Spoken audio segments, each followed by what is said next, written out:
Ang kwentong ibabahagi ko ay base sa totoong buhay ng isang lolo na naging ama, siya si Lolo Istong. Isang sanggol ang iniwan ng babae sa kanyang ama, para makapagtrabaho ito. Ang ama naman ng bata ay nagtatrabaho din pero di sapat ang kinikita nito kaya napilitang magtrabaho ang ina. Si Lolo Istong ay 59 na pero sa awa ng Diyos malakas pa rin ito. Namatay ang kanyang asawa nung siya ay 50 pa lang, at di na ito nag-asawang muli, dahil tapat ito at sabi niya ang kanyang asawa lamang ang kanyang mamahalin hanggang sa wakas ng kanyang buhay. Ikaw muna mag-aalaga kay Alin ha. Magbibigay ako ng sustento kada buwan para sa pangangailangan ng dalawa.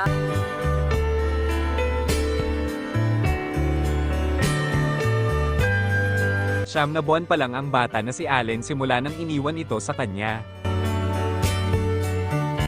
May mga alagang baka si Lolo Istong at may mga tanim din itong mga gulay, kamote, gabi at mga saging, kaya di sila nagugutuman dahil masipag ito, pero salat sila sa pera. Maraming buwan na ang lumipas, 2 taon na si Allen. Nalulungkot si Lolo Istong dahil ang kanyang anak ay di na nagpaparamdam pa, di na ito sumulat at nagpadala ng pera. Walang nagawa si Lolo Istong kundi magsikap dahil may apo itong binubuhay. Paminsan-minsan inaabutan ito ng mga kaibigan niya ng tulong para sa pangangailangan ng bata. Pagtatanim at pag-aalaga ng hayop lamang ang pinagkakakitaan ni Lolo Istong, at minsan kahit na may sakit ay kumikilos pa rin ito dahil wala itong katuwang. Dumaan ang ilang taon, at pumapasok na sa eskwela si Allen. Tumutulong na rin ito sa kanyang lolo. Lolo, ako na po magpakain ng mga kambing. Marunong na ako eh. Sabi ni Allen. Natutuwa naman si Lolo Istong dahil mabait at napakamatulungin itong si Allen. Di na rin ito hinanap ang kanyang ina dahil ang kinagisnan niya ay ang kanyang lolo. Kahit sa hirap ng buhay itinaguyod ni Lolo Istong ang pag-aaral ng apo niya. Masaya ang maglolo kahit na sila lang dalawa, ngunit isang araw biglang nagpakita ang ina ni Allen at sinabi nito sa ama na kukunin na ito dahil nakapag-asawa daw siya ng mayaman. At kaya niya nang buhayin si Allen. Kwento din ni Ingrid na naghiwalay na sila ng ama ni Allen dahil wala daw itong kwenta at nambababae daw kaya natigil din ang pagsustento kay Allen ng 7 taon. Dahil ang kinikita daw ni Ingrid ay sapat lang sa kanya at sa mga pangangailangan niya. Si Lolo Istong naman ay napakabait pa rin na ama ni hindi man lang niya sinabi ang paghihirap niya sa pag-aalaga kay Allen. Pero hindi rin ito natuwa nung makita niya ang kanyang anak dahil kukunin na nito ang apo. Lolo, sino po siya? Tanong ni Allen habang ang mag-ama ay nagkatinginan. Ako ang iyong ina, Allen. Narito ako para kunin ka. Doon ka natitira sa malaking bahay. Mayaya ka doon. May mag-aalaga sa'yo. Doon makakain ka ng masasarap. At di ka na mangangamoy lupa at pawis tulad ni tatay. Napayuko na lang si Lolo Istong sa narinig niyang pang-eengganyo sa bata para sumama ito sa ina. Kahit masama ang loob, sinabi pa rin ni Lolo Istong na, Sige apo, sumama ka na sa nanay mo para di ka na mahirapan pa dito kasama ko. Hindi, Lo. mabilis na sagot ni Allen. Di ko nga yan kilala eh. Ngayon ko lang yan nakita. At saka, ikaw naman nag-aalaga sa akin eh. Huwag mo naman akong ipamigay, Lolo. Hindi po ako sasama sa kanya. Tumutulong naman po ako sa inyo eh. Magsisipag pa ako. Hindi mo na ako mag-aaral para di ka na mahihirapan. Basta, huwag kayong pumayag na dalhin ako, Lolo.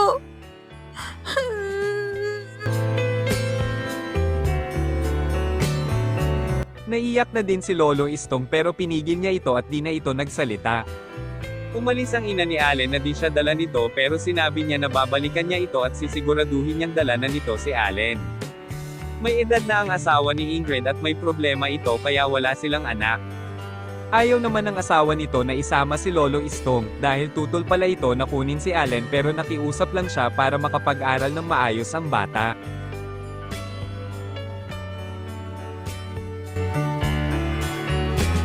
Isang araw bumalik na nga ang ina ni Allen at may mga kasama ito.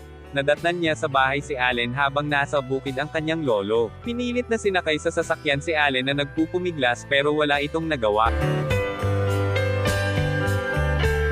Sobrang lungkot ni Lolo Istong dahil pag-uwi niya ay di niya na nakita ang kanyang apo. May nakapagsabi na lang sa kanya na dinala na ito ng kanyang ina. Dumaan ang maraming taon ni hindi man lang siya dinalaw ng kanyang anak at di na rin nakita pa ang kanyang pinakamamahal na apo. Pero pinagdarasal niya na sana bago siya pumanaw ay makita man lang niya ang kanyang apo. Nanghihina na si Lolo Istong at nabenta na rin ang kanyang mga alagang hayop dahil di na nito kaya pang-alagaan. Minsan nagkakasakit na rin siya. Patuloy pa rin itong nagtatanim ng mga kamote at iba pa. Habang nakikinig ng radyo si Lolo Istong, nagulat ito dahil may bumukas sa pinto at nakita niya ang kanyang apo. Niyakap niya ito ng mahigpit kahit ilang taon na itong di niya nakita pero nakikilala niya pa rin ito. Pero saglit lang niya nakasama ang apo dahil di daw alam ng nanay niya na pumunta ito sa kanya dahil pinagbawalan daw siya. Pero sabi naman ni Allen na babalik ito at sabi din niya na pag makagraduate na siya, at makapagtrabaho, isasama niya si Lolo Istong kung saan man siya magtatrabaho para magkakasama na sila lagi. Nung nakaalis na si Allen, humagulhol sa iyak si Lolo Istong dahil sa tuwa niya na makita ang apo at dahil din sa tampo niya sa anak, tinatanong niya sa sarili na bakit nagkaganon ito sa kanya. Nag-iisang anak lang niya ito pero bakit nag-iiba ang pakikitungo nito? Hindi nakatapos ng pag-aaral si Ingrid dahil nabuntis ito. Iniisip ni Lolo Istong na baka nagalit ito sa kanya dahil sa kahirapan nila dahil marami itong gusto at pangarap na di niya kayang ibigay. Masama man ang loob sa anak pero di niya ito pinakitaan ng kung anong masama dahil naintindihan niya ito. At hangad niya na mapabuti ang kalagayan nito at maging masaya sa buhay. Naging masaya na uli at lumakas na si Lolo Istong dahil lagi na itong binibisita ng kanyang apo, at minsan sabay na rin silang kumain. Yun ang malaki niyang pinagpapasalamat dahil di nagbago si Allen. Nalaman na rin ni Ingrid na pinupuntahan ng anak ang lolo niya at di na ito pinipigilan pa, pinapadalhan na rin niya ang ama ng mga pangangailangan nito. Naging masaya na si Lolo Istong kahit di sila nagkakausap ng anak pero naramdaman niya na pinapahalagahan pa rin siya nito. Napakahalaga talaga na kahit ramdam mo minsan na di ka mahalaga, pero binabaliwala mo lang ito, dahil katulad ni Lolo Istong, kahit ano pa ang ginawa ng anak niya sa kanya, di ito nagtanim ng galit, at pinapairal pa rin ang pag-unawa at pagmamahal. Hanggang dito na lang ang kwento at paki-like and follow or subscribe na rin po. Maraming salamat.